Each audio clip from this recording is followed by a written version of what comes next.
Tu marques un super bon point, Nick. L'immobilier, c'est le fun parce que s'il y a une période de correction où ce que les marchés corrigent, peu importe c'est quoi la situation, tu peux aller à l'adresse de ton immeuble, aller cogner sur ton mur de béton, puis tu le sais que l'immeuble est physique.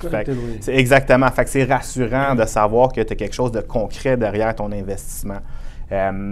Avec la bourse, c'est un petit peu différent parce que ce qu'on détient, c'est des parts dans des compagnies.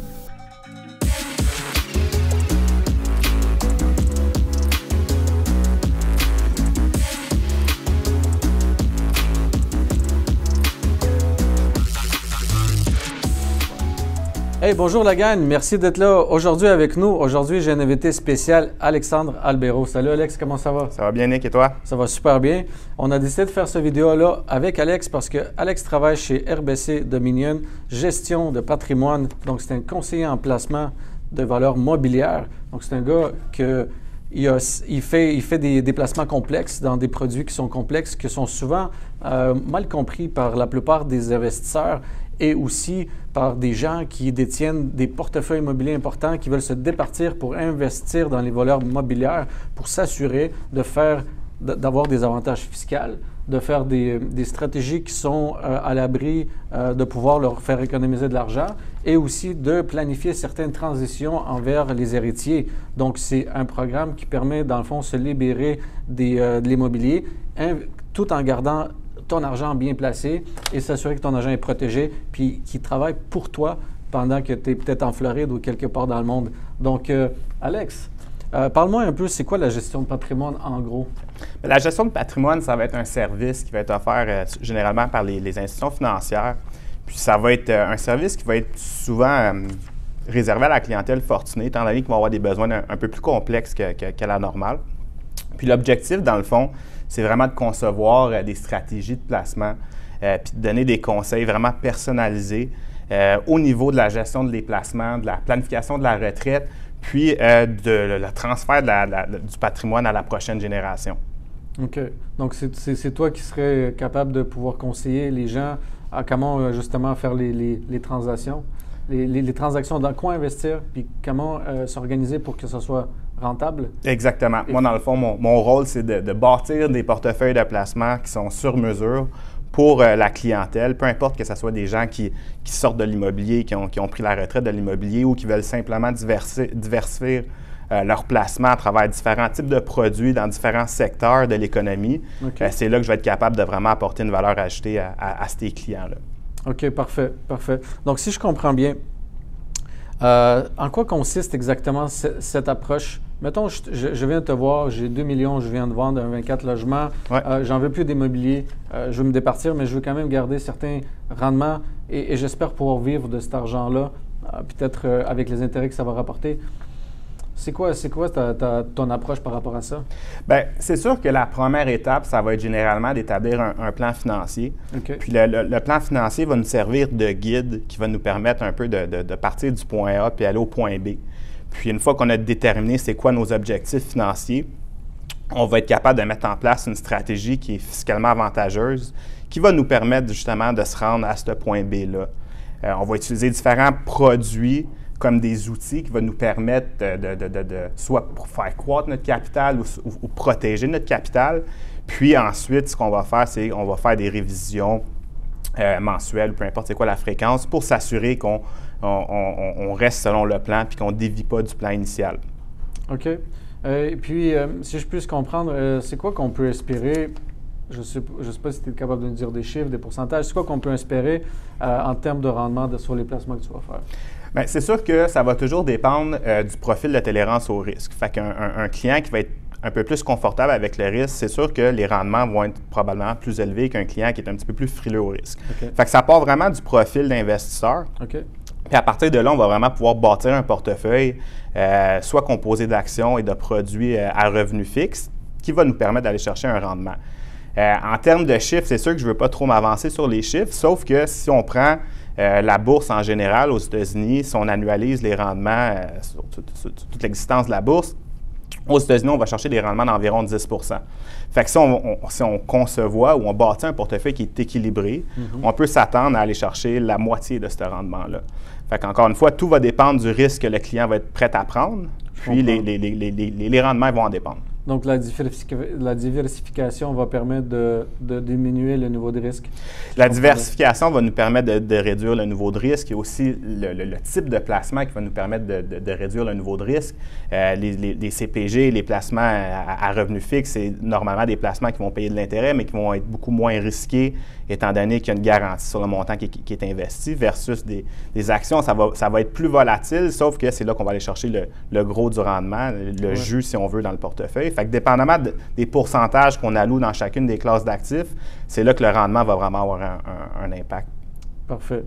Donc, oui, j'avais appris ça à un moment donné à l'université. Ça s'appelle le Weighted Average. Oui, exactement. Je me souviens encore. Ben, écoute, c'est vraiment le fun parce que c'est là que ton expertise est importante en termes de placement. Est-ce que pour les actions plus volatiles, vous investissez dans la technologie ou il y a des secteurs qui sont un peu plus volatiles que ça? Ça va vraiment dépendre de chaque conseiller en placement, de chaque gestionnaire de portefeuille.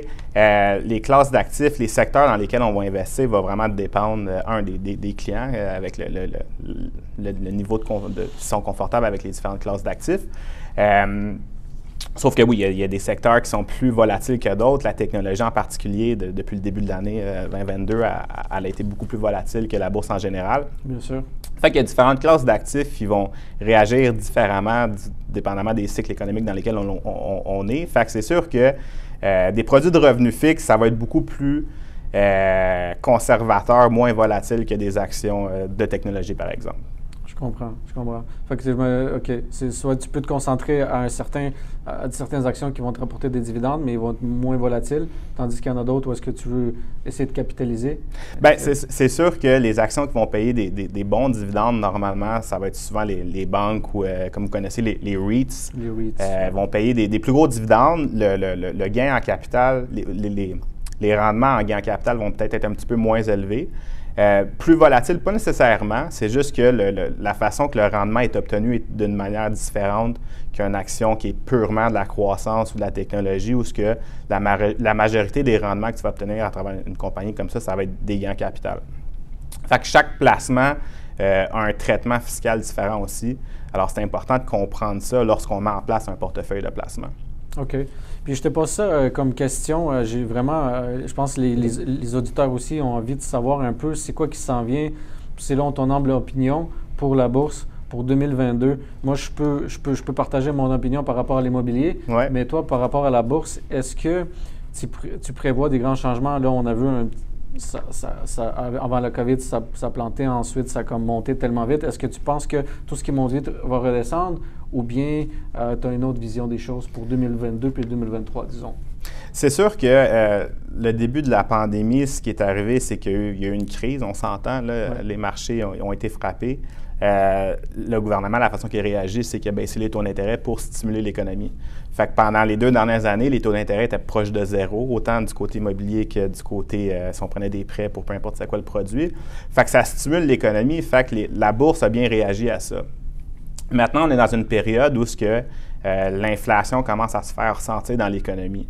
Là, les économistes en 2022 prévoient que l'inflation au Canada va être à 4,2 %. C'est des niveaux qu'on n'a pas vus depuis longtemps.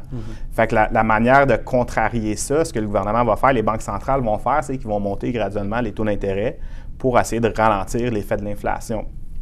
Quand les taux d'intérêt augmentent, indirectement, les actions deviennent un petit peu moins attrayantes parce que tu es capable d'investir ton argent dans des produits beaucoup plus sécuritaires puis obtenir un meilleur rendement. Fait que ce qui va être intéressant, ça va être de voir à quelle vitesse que les banques centrales vont augmenter les taux d'intérêt. S'ils les montent rapidement, ça peut causer un risque pour la bourse. Je ne suis pas en train de dire que tout va décrocher, mais ça peut causer un petit ralentissement. Si les taux montent graduellement, ça se peut que ça se maintienne puis que la bourse continue à bien performer. Okay. On n'a toutes pas de boule de cristal, malheureusement. Là, fait que ça serait tellement plus simple si on en aurait une. Sauf qu'on n'en a pas. Fait que c'est juste vraiment de revenir au point de départ. Quand tu investis dans les actions ou dans la bourse, c'est de regarder les compagnies que tu achètes, puis te fier sur la performance de la compagnie, puis les états financiers de la compagnie, puis c'est de prendre des décisions qui sont rationnelles, puis essayer d'acheter des compagnies qui se transigent à rabais. OK. Donc, toi, tu serais en mesure de trouver, si jamais ça arrive, les taux d'intérêt en augmentation rapide, tu serais en mesure de quand même trouver des placements qui sont hors comme hors normes qui vont rester probablement plus payantes que la plupart, que la moyenne, disons? Bien, plus que les taux d'intérêt vont augmenter, c'est sûr que le niveau que les clients vont devoir prendre en risque d'être moins élevé. Parce que là, on va pouvoir acheter des CPG ou des obligations du gouvernement qui vont nous payer des rendements qui sont plus intéressants qu'ils sont en ce moment, ou au moins depuis les dernières années. Fait que les clients vont pouvoir peut-être se permettre de réduire un petit peu le risque de leur portefeuille, puis quand même subvenir à leurs besoins de retraite ou de décaissement, peu importe c'est quoi le besoin du portefeuille. Ensuite, au niveau des actions, c'est sûr que peu importe ce qui se passe, il va toujours y avoir des bonnes compagnies qui vont se ranger à rabais. Un peu comme avec l'immobilier, il y a toujours un moyen de trouver dans le marché des belles immeubles qui se rangent à un rabais. Puis, ça va être de capitaliser sur ces offres-là puis les acheter quand tu es capable de les trouver. Fait que l'immobilier et les placements, c'est quand même relativement assez similaire. C'est juste le produit derrière change un petit peu. J'avoue, tu as bien raison, parce que moi, ce que j'anticipe aussi dans l'immobilier, puis ça vient renforcer ce que tu dis, c'est que si les taux d'intérêt vont augmenter rapidement, prochainement, on voit que les banques sont en train d'ajuster leurs taux, éventuellement parce qu'ils anticipent l'augmentation des taux d'intérêt de la Banque centrale. Donc, d'après moi, c'est inévitable. Je n'ai pas la boule de cristal, mais je vois bien ce qui se passe sur le marché. Et puis, certains gens qui veulent toujours en profiter du moment présent pour vendre les immeubles, pour les placer comme ça dans la bourse et se désengager de la gestion des immobilières qui va peut-être s'ajuster dans les années qui s'en viennent.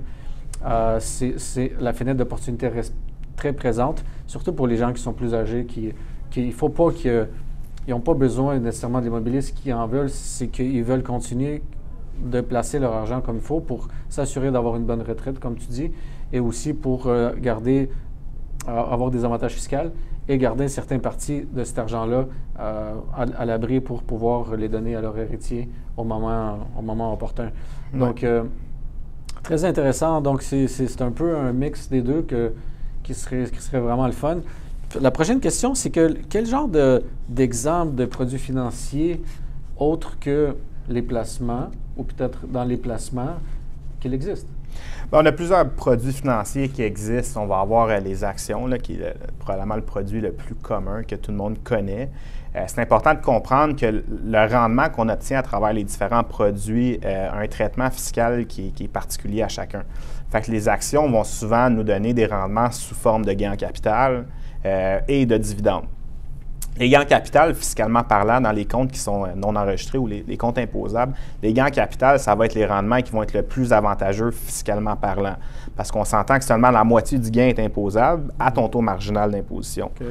Tandis que les dividendes, c'est le revenu de placement qui est probablement le deuxième plus intéressant. Les dividendes que tu vas recevoir, ils vont être imposés à un taux majoré, sauf que tu vas recevoir un crédit de dividendes. Quand tu dis un taux majoré, c'est de combien?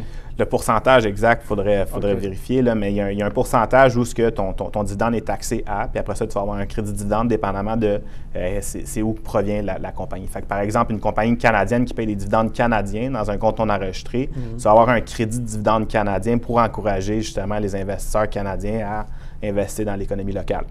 Intéressant. Ensuite, tu vas avoir les produits de dette, tels que les CPG offerts par les banques ou les obligations du gouvernement, des provinces municipales, ainsi que les corporations. L'intérêt, ça va être imposé directement à ton taux marginal. Fait que, point de vue fiscal, l'intérêt, c'est ce qui est un petit peu le plus pénalisé. Okay. Fait que c'est là que les différentes classes d'actifs, il va falloir faire attention dans quel type de compte qu'on les détient. Fait qu'il y a des façons de positionner nos actions puis nos classes d'actifs dans certains types de comptes pour vraiment aller maximiser l'efficacité fiscale d'un portefeuille de placement. Ou en d'autres mots, le revenu après impôt, le rendement après impôt d'un portefeuille.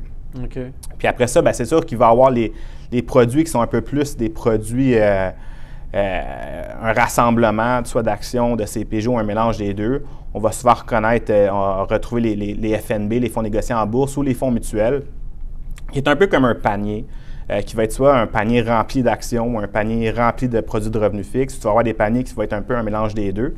Puis ça va être soit géré par un gestionnaire institutionnel qui travaille pour une firme en particulier, ou ça va être des produits qui sont vraiment indexés contre un indice. Fait que c'est surtout les produits les plus particuliers au niveau des marchés financiers. Il y a aussi les placements privés, puis les produits dérivés. Puis là, ça devient un petit peu plus complexe, ce type de produit-là. Fait que je suggère que peut-être qu'on garde ça pour une prochaine fois. Ah, c'est bon, excellent. Mais quand tu dis différents comptes, est-ce que si on parle d'un compte épargne versus un compte chèque, un compte de business? Exact. Fait que c'est sûr que encore une fois, chaque client a une situation particulière. Fait qu'il faut faire attention pour ne pas trop te donner de conseils parce qu'un conseil pour un, c'est pas nécessairement le même conseil pour un autre. Sauf qu'on va avoir les CELI, on va avoir les REER, on va avoir les comptes non enregistrés. Les CELI, tout ce qui se passe à l'intérieur d'un CELI, c'est à l'abri de l'impôt. Sauf qu'on s'entend, chaque dollar qu'on cotise dans un CELI, on a déjà été imposé dessus. C'est de l'argent qui nous reste net dans notre poche. Oui. Fait que dans un CELI, idéalement, si on devait isoler une certaine classe d'actions, ça serait les actions de croissance. Fait que les compagnies technologiques que tu me parlais tantôt, on pourrait les positionner dans un CELI pour aller chercher le maximum de croissance, étant donné que ça se passe à l'abri de l'impôt puis qu'on a déjà payé notre impôt là-dessus. Ensuite, il y a les REER. Où la façon qu'un REER fonctionne, c'est que tout ce qui se passe à l'intérieur du produit n'est pas imposé juste à temps que tu le retires. Fait que dans un REER, c'est là qu'on voudrait idéalement isoler nos produits de revenus fixes qui nous payent de l'intérêt. Parce que l'intérêt qui t'est payé à travers le REER, tu ne payes pas d'impôt dessus juste à temps que tu le retires. Tandis que si tu aurais des produits de revenus fixes, par exemple, dans un compte non enregistré, le moment que tu as un paiement d'intérêt qui t'est versé, tu vas être imposé cette année-là à ton taux marginal. Fait que la façon qu'on va positionner nos différentes classes d'actifs dans les différents types de comptes va être vraiment important, surtout au niveau fiscal. Puis c'est vraiment là qu'on va pouvoir ajouter une certaine valeur au rendement après impôt. Intéressant. Maintenant que tu le dises comme ça devient plus clair, en tout cas dans mes yeux à moi. J'avais une autre question pour toi qui vient de m'échapper, mais on va en trouver une autre. Parle-moi d'un placement qui peut être un avantage fiscal, fiscalement avantageux, si tu veux. Bien, un de vos vidéos, un de vos dernières vidéos, c'était quoi faire avec son cash. Puis je me rappelle, je pense que c'était un de vos collègues, il parlait des REITs. Fait que les REITs, c'est des Real Estate Investment Trusts, qui sont des compagnies immobilières qui investissent dans des développements immobiliers. Puis les REITs sont reconnus pour payer surtout des rendements sous forme de dividendes.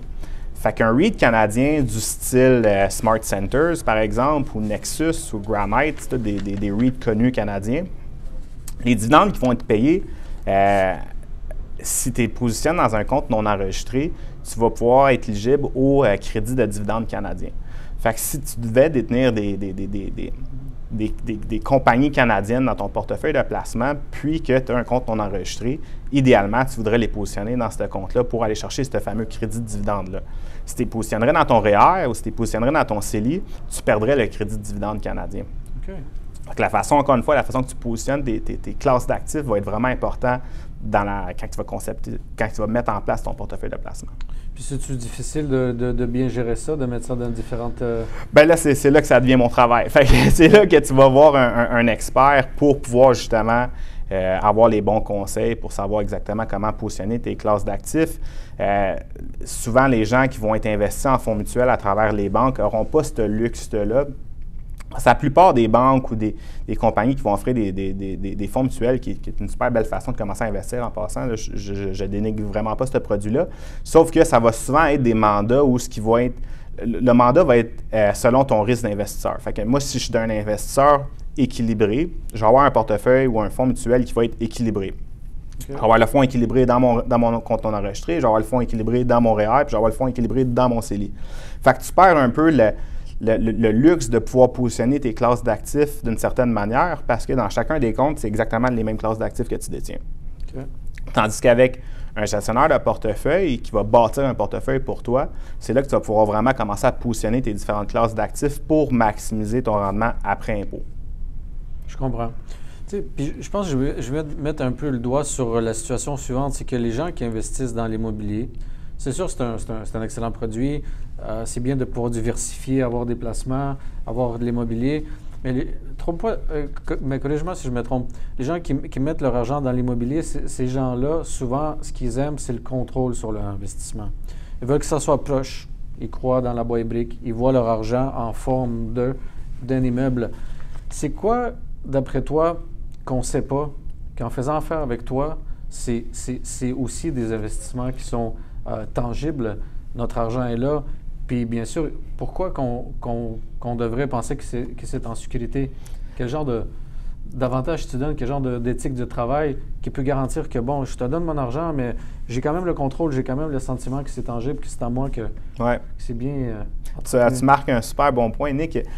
L'immobilier, c'est le fun parce que s'il y a une période de correction où ce que les marchés corrigent, peu importe c'est quoi la situation, tu peux aller à l'adresse de ton immeuble, aller cogner sur ton mur de béton, puis tu le sais que l'immeuble est physique.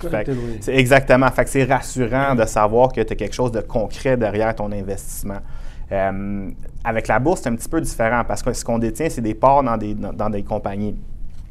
Fait que la plupart des gens vont regarder une ligne ou peuvent regarder un graphique, peu importe. Des fois, on oublie le fait que quand on détient des parts de compagnie, on détient indirectement l'infrastructure de ce business-là aussi. Fait donc, leur immobilier. Leur immobilier, on est actionnaire dans la compagnie, techniquement. Fait que tout ce que la compagnie possède, indirectement, tu es actionnaire envers ça. Fait que c'est de se rappeler de ça. L'autre chose aussi, c'est un petit peu différent avec les actions, c'est que avec les placements financiers, c'est que à chaque jour, tu rouvres ton accès en ligne de la banque, puis tu vois la valeur marchande de ton portefeuille de placement. Avec l'immobilier, tu fais réévaluer ton bloc, ton appartement, peu importe, aux 5, aux 10 ans. Fait que c'est sûr que avec les marchés financiers, c'est un petit peu plus in your face. Tu le vois à chaque jour. Plus liquide aussi. Exact. Puis tu vas sentir la variation puis la volatilité beaucoup plus qu'au niveau de l'immobilier. Parce qu'au niveau de l'immobilier, si un bloc se vend un peu moins cher sur ta rue, tu ne sais pas nécessairement parce que tu n'as pas fait réévaluer ton bloc. Fait que c'est un petit peu différent. Tu ressens plus la volatilité d'un marché à travers les marchés financiers parce qu'à chaque jour, tu as une valeur marchande attitrée à ton portefeuille. Fait que c'est un petit peu différent à ce niveau-là. C'est juste de se ramener tout le temps au point qu'on est actionnaire d'une compagnie, puis ce qu'on détient, on essaie d'acheter des bonnes compagnies, des compagnies qui sont de bonne santé. C'est souvent aussi bien de pouvoir être actionnaire d'une compagnie dans laquelle on fait confiance parce que c'est le monde éduqué qui sont en contrôle. Il y a des employés, ils ne peuvent pas faire n'importe quoi, s'endetter n'importe comment. Ils ont le SEC aux États-Unis, ils ont la MFSI. C'est du monde qui veulent croître. C'est un organisme vivant qui est géré par des professionnels. Et puis, je pense que ça mérite une certaine confiance. Il n'y a pas de risque que l'argent soit perdu au jour de lendemain. Il y a toujours des risques de volatilité. Oui, puis ça, c'est avec tous les placements qu'on va faire, autant avec l'immobilier qu'avec les je veux dire, tu ne vas pas tout perdre. Là. Tu peux... Bien, si tu achètes des bonnes compagnies qui ne sont pas surendettées, tu devrais être correct. Puis c'est un super bon point. Je veux dire, les gens qui ont des gros portefeuilles immobiliers, que c'est leur travail, puis c'est ce qu'ils connaissent, l'immobilier, les actions, ça va leur permettre de participer ou de diversifier leur placement à travers différents secteurs en utilisant les meilleures compagnies qui sont déjà en place, dans le fond. Fait quelqu'un qui a un portefeuille immobilier n'aura probablement pas le temps d'aller s'ouvrir un métro, par exemple, ou un couche-tard sur le coin de la rue pour commencer une nouvelle business. Fait que le fait de participer à cette croissance-là à travers des actions de compagnies qui sont déjà en place et connues, c'est une super belle façon de diversifier ses placements. Excellent point. Et puis, ça m'amène aussi à dire que certaines personnes disent « Ah, je suis dans l'immobilier, depuis 10 ans, j'ai que vu de la croissance dans l'immobilier. » Oui, mais certains gens n'ont pas été là assez longtemps, 40 ans, pour voir la volatilité du marché immobilier. Des années difficiles dans les années 80, dans les années 90. On n'a pas été là aussi longtemps. Mais pour juste comparer, l'immobilier dans les 10 ans passés, dans certaines places, on a vu les immeubles doubler, même voir faire plus d'argent. Ouais. Est-ce que dans la bourse, il y a des assets qui ont subi le même sort? La bourse a été super bonne depuis les dernières 10 années aussi. On a eu un marché formidable depuis la crise économique de 2008. C'est sûr que là, on a eu un petit repli avec le COVID, sauf qu'on a quand même repris le dessus assez rapidement. La différence avec l'immobilier que les gens, des fois, oublient, c'est qu'avec l'immobilier, on va aller chercher un certain levier à travers la banque qu'avec la bourse, à moins d'utiliser des comptes marge ou emprunter contre la valeur des immeubles, on ne va pas avoir le même levier financier. Okay. Fait que je te donne un exemple. On achète un bloc ensemble, on a besoin de 20 de cash down, la banque nous prête l'autre 80 puis on est capable d'acheter un immeuble de 1 million, peu importe c'est quoi le montant. Okay. Puis le rendement qu'on va aller chercher, ça va être sur l'ensemble du montant investi. Absolument. Avec la bourse, tu vas investir ton capital, le fameux cash down, puis c'est ça qui va croître. Fait que le pourcentage qu'on va faire, si on a fait 23 dans l'immobilier, puis on a fait 23 avec la bourse, c'est sûr que le 23 dans l'immobilier va être sur l'ensemble du placement, incluant ce que la banque vous a prêté. Oui. Avec la bourse, c'est juste sur ton capital qui a été investi. Okay. Fait qu'en termes de dollars, si on n'a pas l'effet de levier, c'est sûr que c'est quand même assez comparable. Fait que c'est juste des choses qu'il faut se rappeler. OK, je comprends. Très bon point. Mais en même temps, il ne faut pas oublier que quand tu as un immeuble, il faut que tu gères tes locataires. Il faut que tu sois présent. Ta brique, à un moment donné, il faut mettre un 60 000 parce qu'il y a des joints de briques à le faire. La toiture est due, les fenêtres sont dues. Tu enlèves toutes les dépenses à capital que tu as mis et le gain capital que tu paies à la fin. Tu sais, à un moment donné, le calcul doit être fait de la bonne manière. Je veux dire, pour quelqu'un qui prend sa retraite, qui ne veut plus s'occuper de ses blocs, je considère personnellement que les placements mobiliers, c'est vraiment une bonne alternative pour pouvoir rester, investi. C'est de rester investi. Puis à la fin de la journée, on retourne à l'inflation. Une similarité avec les placements immobiliers puis les placements financiers, c'est que c'est une belle façon de se protéger de l'inflation.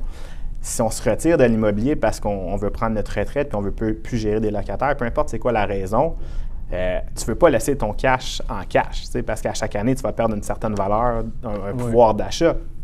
Fait que le fait de l'investir à travers les marchés financiers, ça va te permettre de, un, te protéger contre l'inflation, puis de deux, ça va permettre aussi de financer tes décaissements, parce qu'on s'entend à la retraite, le but, c'est de commencer à... On veut profiter de la vie, on veut commencer à décaisser de notre montant qu'on a accumulé à travers toutes nos années. Fait que si on décaisse à un certain rythme, mais que nos placements génèrent un certain rendement, bien, ça va nous durer plus longtemps, puis ça va nous permettre de prendre ces actifs-là et les transférer à la prochaine génération, que ce soit nos enfants, nos petits-enfants, peu importe. Absolument. Et j'ai une question pour toi, parce que moi mon rêve ultime, c'est d'avoir un certain montant d'argent investi dans l'immobilier et dans les placements boursiers pour pouvoir générer, disons, un 200 000 annuel. Okay? Je donne un chiffre. Si je viens de te voir et je dis, regarde, j'ai 60 ans, je veux générer un 200 000 avant impôt, disons. Les impôts, mettons, quoi, ça va être à 50 %, fait qu'il me restait 100 000. Mettons que je veux un 200 000 après impôt. Après impôt, je veux 200 000, je veux profiter de ma vie, je veux me payer des choses. Combien de millions je dois t'apporter pour que tu puisses me dire que cet investissement-là, ben, il n'est pas à risque. On va te donner ce que tu veux. Bien sûr, tu ne peux pas me donner l'heure juste, là, mais approximativement, là, sans parler des chiffres, c'est combien que je dois te donner en gestion pour pouvoir profiter d'un, mettons, faire 300 000 avant impôt? Bien, 300 000 avant impôt, on s'entend, si on a 1 million en placement, c'est 30 de rendement. 30 Fait qu'à 30 de rendement, il va falloir que tu sois prêt à prendre du risque. Fait qu'encore une fois, tout retourne au niveau de risque qu'on est prêt à prendre. Si j'ai 3 millions, disons. Si tu as 3 millions, ça va être 10 de rendement. 10 de rendement annualisé, c'est quand même un portefeuille qui va être quand même assez agressif, encore une fois. C'est agressif. Fait que ça va être de voir ensemble, c'est quoi le niveau de risque qu'on est prêt à prendre. C'est quoi le niveau de revenu qu'on a besoin pour arriver à la fin de l'année. Puis ensuite, ça va être de mettre en place une stratégie qui répond aux deux besoins. Okay. Fait que c'est sûr qu'à ce niveau-là, comme tu le dis, on ne peut pas parler je ne peux pas vraiment m'engager sur des chiffres. C'est sûr. Sauf que un portefeuille de 1 million, si on veut être raisonnable, un revenu de 70 000, c'est quelque chose qui peut être quand même atteignable. Okay. Sans prendre trop un niveau de risque élevé. Intéressant, parce qu'à 70 000, tu as aussi moins d'impôts à payer, ta marge d'imposition est un peu Puis mais c'est aussi à ce niveau-là, l'impôt, c'est relatif parce que ça va dépendre des différents types de comptes qu'on va avoir. Okay. Si on a des REER, des CELI, des comptes non enregistrés, on va voir, comme on parlait tantôt, maximiser l'efficacité fiscale du portefeuille. On va positionner les actifs d'une manière qu'on s'assure qu'après impôt, tu as le plus d'argent dans tes poches possible. Fait que les impôts, c'est sûr que c'est une partie à considérer, là. On ne se le cachera pas, sauf que c'est un petit peu plus dur à prévoir, là. Je comprends. Mais la question est posée simplement à des fins de pouvoir visualiser un peu quelqu'un qui s'approche à un âge de retraite puis qui peut rester au Canada 6 mois, puis 6 mois peut-être en Floride ou je ne sais pas au Mexique. Tu sais, c'est quoi que ça prend comme coût de la vie que vous avez besoin pour pouvoir librement profiter de cette vie-là sans travailler. Donc, Alex, il serait capable de vous faire ce genre de calcul-là pour vous dire exactement, vous avez besoin de 100 000, parfait, c'est cet argent-là que j'ai besoin de vous pour l'investir, puis profiter de la vie pendant 20 ans, je m'occupe du reste. Bien, c'est exactement le but d'un plan financier. Fait que le but d'un plan financier, c'est justement de voir à la retraite, c'est quoi le coût de vie qu'on a besoin pour arriver. Oui. Après ça, on va prendre en considération toutes les rentes du gouvernement qu'on obtient. Si on a des fonds de pension à travers des anciens employeurs, on va pouvoir utiliser ça aussi pour calculer combien il va nous rentrer comme revenu de retraite. Puis ensuite, on va regarder c'est quoi le rendement qu'on a besoin d'obtenir des placements pour pouvoir arriver au montant qu'on a besoin pour vivre notre vie tous les jours. C'est parfait. Soit jour 1 ou dans un X nombre d'années. Exactement. Puis on va être capable de faire une projection aussi. On va mettre des chiffres quand même conservateurs qui vont nous permettre de voir comment que notre capital va évoluer à travers les années. Puis ça va nous permettre de voir on a-t-il un déficit ou non. Si on a un déficit, on va trouver des manières de l'adresser pour s'assurer que à la fin de nos jours, on va avoir eu assez d'argent, puis on va même essayer de pouvoir en laisser à les prochaines générations. Incroyable, Alex. Merci. Je pense que ça démystifie beaucoup la complexité du titre que tu détiens, placement en valeur mobilière, qui semble assez complexe. Mais on voit maintenant l'utilité réelle du service de Alex à travers sa compagnie de gestion.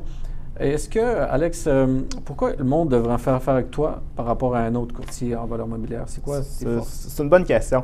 C'est sûr qu'avec moi, en partant, on travaille, vous allez avoir accès à une équipe de spécialistes. Fait que moi, j'ai des partenaires d'affaires qui sont justement des planificateurs financiers, qui sont des banquiers privés, des banquiers commerciaux. Fait que dépendamment des besoins, moi, c'est sûr que mon travail, ça va être de vous rediriger vers ces personnes-là puis m'assurer que vous avez tout le temps quelqu'un qui est prêt à répondre à vos besoins. Ensuite, moi, mon rôle, ça reste de concevoir ou de bâtir des portefeuilles de placement qui sont sur mesure pour les besoins de chaque client. Fait que c'est surtout à ce niveau-là que moi, je vais être capable de vraiment apporter une valeur à les gens. Ensuite, on s'entend que chaque personne va avoir des besoins différents. Fait qu'il y a des gens, c'est sûr que quand on commence dans l'immobilier, pas mal toute notre équité est investie dans nos projets, mais plus qu'on avance puis que notre portefeuille immobilier devient gros, c'est à ce moment-là qu'on veut peut-être commencer à diversifier un peu nos placements. Fait qu'à ce niveau-là, je suis capable de vous aider justement à diversifier vos placements dans des produits qui sont, selon moi, adéquats pour bien diversifier les choses. Puis au niveau, justement, de la retraite, comme tu le mentionnais, les gens qui sont à un point où ils ne veulent plus nécessairement gérer un portefeuille immobilier, puis ils veulent commencer à se retirer, soit graduellement ou tout d'un coup, puis qu'on veut commencer à faire quelque chose avec nos liquidités, puis on ne veut pas les laisser dormir dans les comptes de banque, mais à ce moment-là, on va être capable de concevoir une stratégie qui va vous permettre de bien vivre votre retraite sans décaisser dans votre patrimoine accumulé trop rapidement. Excellent point, excellent point. Bien, Alex, je peux confirmer qu'Alex est très sociable aussi, connaît ce qu'il fait et puis l'expérience qu'il a dans son équipe qui l'entoure aussi me semble un excellent conseiller. Je suggère de contacter Alex pour les gens qui veulent avoir au moins une consultation gratuite. Oui, certainement. Certainement. Je fais des consultations gratuites. Vous pouvez me rejoindre assez facilement. Là. Vous tapez Alexandre Albero sur Google, puis vous allez trouver mon site web, mon LinkedIn, ainsi de suite. Puis moi puis Nick, on travaille ensemble. Fait que si jamais vous voulez mes contacts, mes coordonnées, Nick va être plus curieux que vous les donnez. Absolument, avec plaisir. Quand vient le temps de faire des placements, contactez Alex. Quand vient le temps d'avoir une consultation gratuite pour vos besoins en immobilier, multilogement et commercial, contactez-moi. On offre aussi une consultation gratuite sur les valeurs de votre immeuble, sur les différentes options de financement. Il y a d'ailleurs un nouveau programme CHL qui est sorti. Je vais pouvoir vous en parler plus. Et aussi, on peut vous faire le tour un peu de quoi espérer pour les prochaines années dans l'immobilier. C'est quoi la tendance et c'est quoi les moves que les gagnants font en ce moment pour pouvoir soit protéger leur investissement ou accumuler plus en termes de rendement sur l'immobilier. Et bien sûr, si vous êtes un peu fatigué de l'immobilier, Alex va pouvoir vous donner des bons conseils pour pouvoir profiter des bons rendements et jouir de la vie. Donc, ce que je vous souhaite, merci d'être là avec nous. Alex, c'était formidable. C'est moi qui te remercie, Nick. Super apprécié. J'en remercie toute l'équipe de PMML. Super apprécié. Merci. Ciao, guys.